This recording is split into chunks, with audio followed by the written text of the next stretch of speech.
Welcome back to Streamline Entertainment. It's Marvin speaking. I hope everyone's having a good afternoon.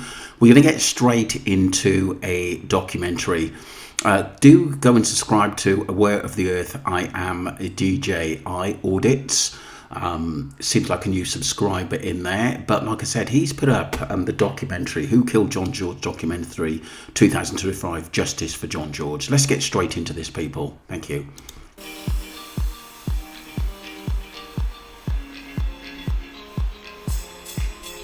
Spain's Costa Blanca. Sand, sea, sun. A little slice of paradise. But the brighter the sunlight, the deeper the shadow. The Belfast man's been missing in Spain for 6 days. Who's seen here, who's seen there, who's partying here, all this. John wasn't partying nowhere. Buenos días, buenas tardes. Let's talk about the missing man, John George. This one is on the John George case. A lot of people we know were on the case, talking about the case, including myself. TikTokers, YouTubers were on it because, like I said, it was one case which hit the media by storm all over the world. Mob bosses, Kinahan gang, Albanian gangsters. I'm stronger, I'm harder, I'm more ferocious than all of them, and I'll eat them if I need to. I can see in my third eye, he is no longer with us. The angels have him. Keep the pressure on, keep exposing them. We will eventually smoke these people out. Spotlight investigates. I'm sure the Guardia Civil would love to know exactly what happened in that house. Who killed John George?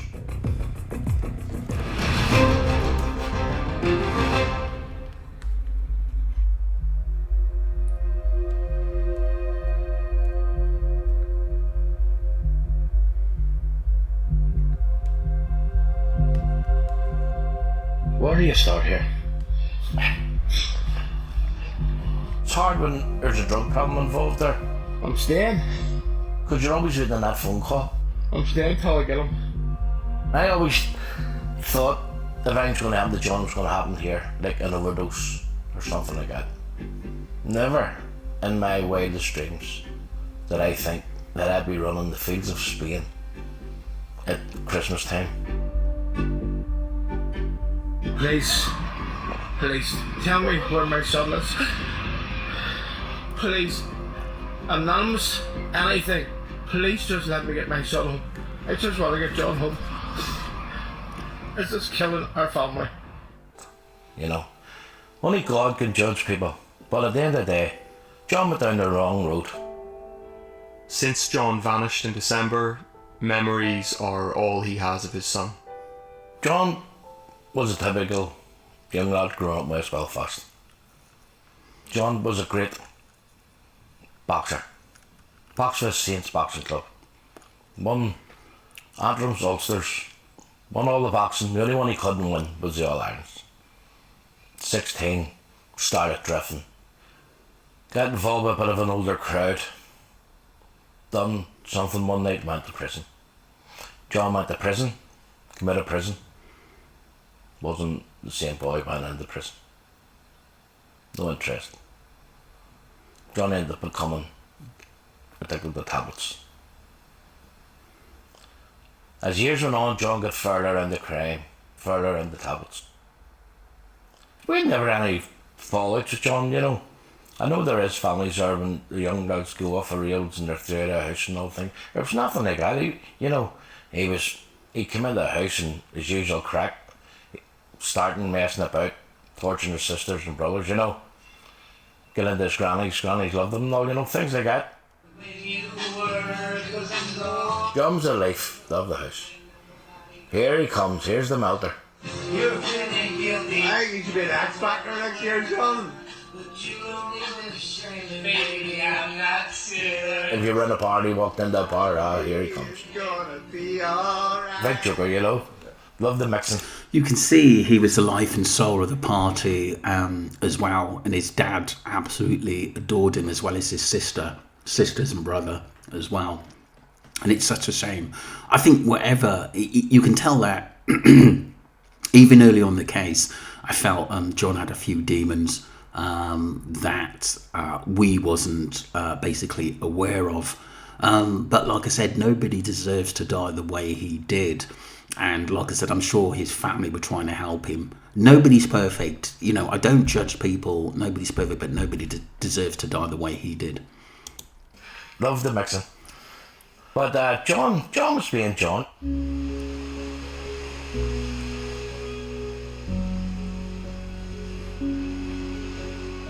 After the death of a relative, John had gone on holiday to clear his head.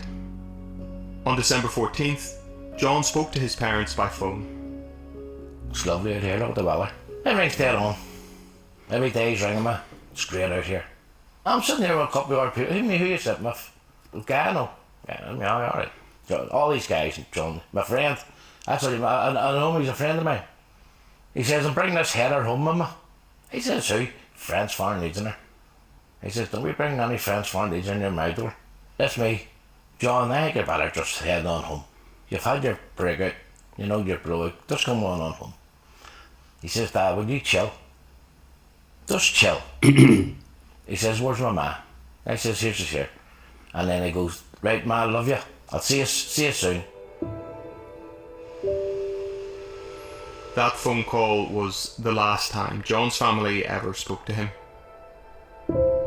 What came next left the George family broken and still searching desperately for answers about what happened to John.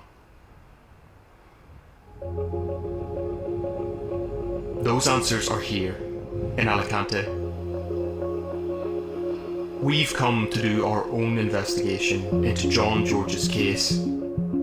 How does a holiday with friends in a popular seaside town end in disappearance and death?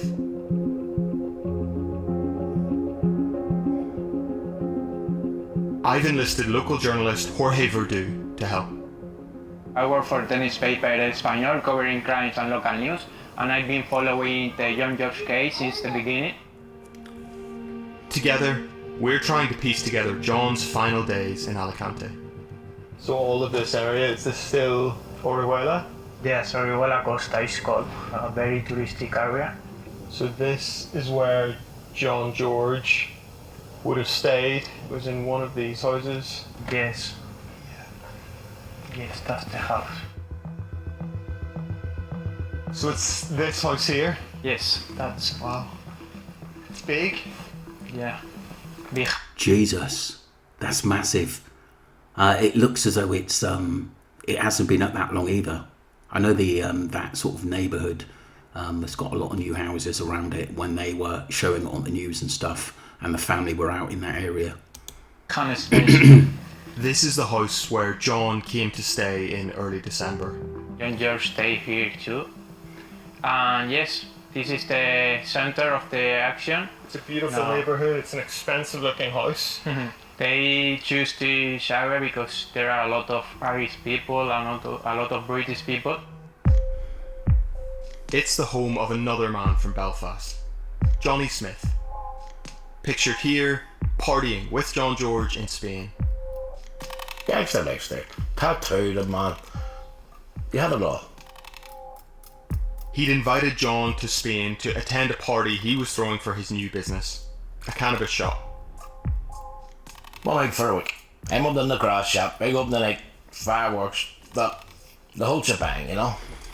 As if he's Pablo Escobar. He's the boy. 1 month ago, John George was another neighbor, but now they didn't have a normal Christmas in that house. No. John's sons, 2 little boys. That's just awful. Like their whole Christmas would have been Devastated. I mean, maybe they already do, but I'm sure the Guardia Civil would love to know exactly what happened in that house. For now, this is what we know. John left this house on December the 14th. Then he disappeared. We need to know what happened next. Well, let's go knock on some doors and see if we can find anything from the neighbours here. Sorry to bother you. Did you see any of the people who were in the house? A picture starts to emerge. The new arrivals from Belfast didn't go unnoticed. She remembered there being young men coming and going from Belfast, and she even actually identified John George as walking up and down the street along with some of the others. When Johnny arrived, I think he changed the energy in the neighborhood. Yeah. We've been speaking to people in the neighbourhood to try and get a clearer picture of what exactly went on in this house in the weeks and months before John George's disappearance. And it's one of fairly low-level crime, but antisocial behaviour for the area. There was apparent drug dealing, there was a constant smell of marijuana. The police had been called because of parties that got out of hand. What's strange is that around December 14th or 15th of this year, there was another party, fireworks, everything. But neighbours say that after that party, something seemed to change. There were no more strange comings and goings at odd hours. There were no more big parties, no more noise complaints. In fact, about a week later, the couple that had rented this house for most of the previous year quietly packed up in the night and moved on. Wow. The new cannabis shop in Benidorm, a luxury villa, suspicious comings and goings. It's not hard to see the potential link to a darker side of life on the Costa Blanca. This investigation takes us into a world that most tourists don't see. Urge of all. If Johnny's living or renting a pad like that, he's got to have some money. You can see the watch, the car he's driving, the tats. Like John's dad said, that Johnny's, going on as though he's the big man. He must have had some serious connections. I think I got a feeling what I know what it's about. Do you know what I mean? With John, obviously, just taking a lot of rugs and maybe not paying for them. That's where possibly the arguments would have started. And maybe he didn't want to work for Johnny. Who knows? But like I said, things did spiral out of control pretty quickly. Serious crime investigations in the Alicante region. It keeps him busy.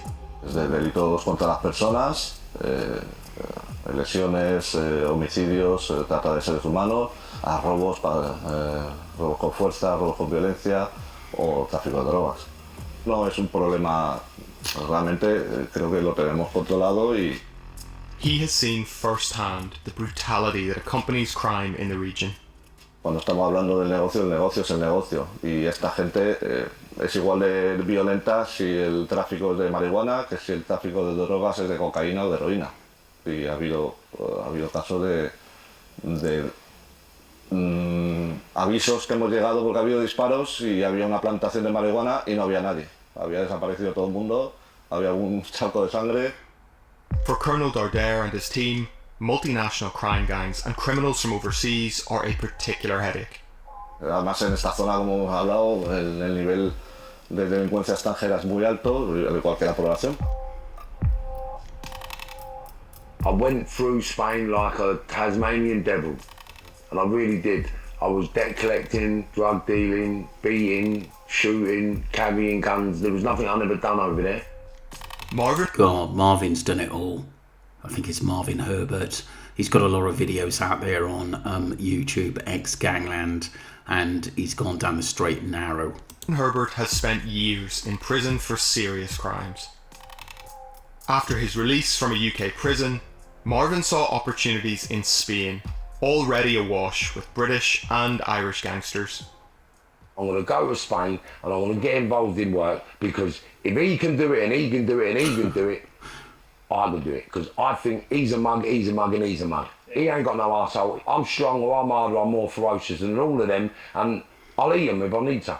And it ended with me being shot like 5 times. Once in the leg, once through the arm, through the pelvis, once through the genitals and exiting my right testicle, and once in the forehead and then once in the eye. God. I think we've just got to say this guy's been there, done it. That was the boom, that was the slap in the face that I needed to see what I'd become. And it's just karma. You get back what you put out. That's why Marv's nice, kind, humble, selfless, and harmonious. There you go. Now reformed, Marvin is helping us make sense of the world of expat crime on the Costa Blanca. People that are not at the top level of people that are getting used, and that's it. So you either wrapping and packing, you either delivering, you either picking up. So they're dispensable people that they just use. That's a great point. That's a great point. Sometimes you've got to see it as how a criminal underworld person would see it, to be honest with you, because I don't think John was big time. I think he went over there basically for a good time, and I think that he started getting in debt. This is what I think, and maybe they wanted him to pay, to pay this debt off. Used because they don't respect him. John George ends up travelling out to Spain, minor criminal who has substance abuse problems. Yeah, target. Simple. That's him. Because who's going to complain when he's not here? Who's going to complain when he gets a slap? Like, what's he going to do? Because in their head, he's only a junkie, he's only this head, he's only that head. That's Very how true. the criminals think about it. Just vicious. At first, John's time in Alicante seemed to be going well, but when days passed with no contact, Billy became concerned. My John went up wrong. He would have done something, even if around a party. Somebody has a phone. So he'd never be out of contact? Never. Our John rung me 5-6 times. We called him. I actually had him under my phone, Malter. Because all he done was Malter head. When Billy tried to get in touch with John through his friends, he was told that John had moved on to Benidorm. Wrong Johnny Smith. Johnny Smith says John was going to tell a guy he knew from Liverpool called Pudgy. He's up to stay with him. He says, nothing I'm going to do, I'll take a wee drive up into Benidorm. We're not far from it. I know a couple of the war men. Was there any fights or thing? So, see, do you speak Spanish? Could you ring the hospitals or anything like that? He says, I do this and I do that. So Johnny's going to sort it all? Johnny's going to sort this out. Billy was told not to worry. Johnny had organised a flight home for John the following day. He even sent the ticket info so John's family could be there to pick him up. They sent me these. Ryanair, raised into Dublin. So, John didn't get off the flight. It's just strange. After... I think that this Johnny knew more than what meets the eye, and there's a big chance John George was a captive or even killed by then, and Johnny knew this and was just trying to play for time, maybe to get out of there or to keep the family on ice, which is just absolutely sick. Days without contact. John's father travelled to Spain to formally report John as a missing person just before Christmas. We started looking for John on the 23rd of December. Day 2 of search for John George. Where do you start? Every morning we woke up. Where do we go? Look at the size of what 6 people have to try and go through here. This is a needle in a haystack.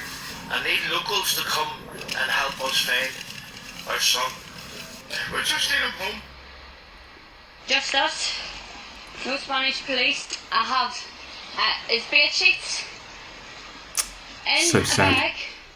That's his sister there with bed sheets and search dogs, sniffer dogs as well. Sniffer dogs. We're doing everything we can as a family. Sad. Please, please, please. Let's find John. That was part 1, people. I'm going to do part 2 straight after, but I'll put this out there. It's an absolutely brilliant documentary, and if you haven't seen it, and an eye-opener. Obviously, don't forget to subscribe to Streamline Entertainment and follow the channel. Thank you very much indeed.